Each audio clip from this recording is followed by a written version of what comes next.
Hello mga beshi, magluluto po tayo ng bacon udon. Ayan po, udon noodles po yung ating gagamitin. Tapos tignan nyo po yung ating mga sangkap. Meron po tayong mga seafoods na japik lang po yung mga beshi.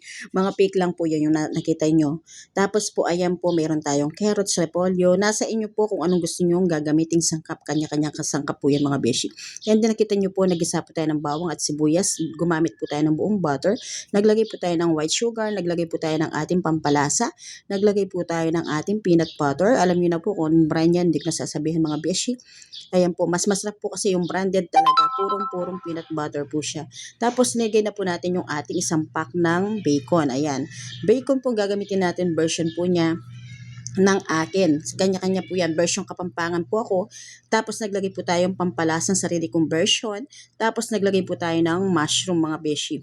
Baling ginawa ko dyan mga beshi, hindi ko ginaya yung sangkap ng Japanese. Ang ginawa ko lang po mga beshi, sariling version ko po. Tapos yan, dinagay po natin yung naglagay po tayo ng paste mga beshi, tsaka yung seafood set, yung naglagay po tayo, yung nakita nyo kanina.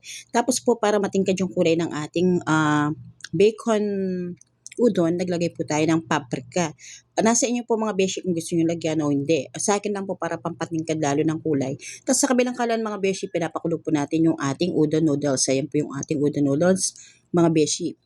Yan po yung talagang gamit ng mga Japanese. Tapos mga beshi, ayan, naglagay din po ako ng carrots. Naglagay po tayo ng onion spring, ayan.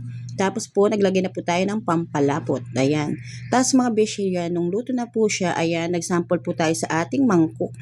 Yan po kasi hindi manghang. Doon po sa nag-order kay gusto po niya ni Ma'am Alma na separado po yung kay mother niya, kay tita.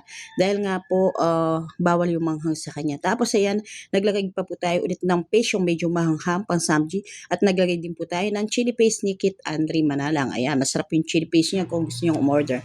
Tapos mga beshi, dahil patapos na po siya, naglagay na rin po tayo ng ating repolyo. Ayan. Kanya-kanyang style po yan, version ko pong Kapampangan niya mga beshi. Hindi ko po sinunod yung version po ng Japanese o ng ibang style. Basta sa akin po, sarili kong sangkap, sarili kong ingredients, kayo na lang pong bahala kung anong gusto nyong version yun sa inyo mga beshi. And then mga beshi, ayan na po. Dahil separado po yung luto ng noodles, separado yung luto ng ating pang soup, ayan po mga beshi.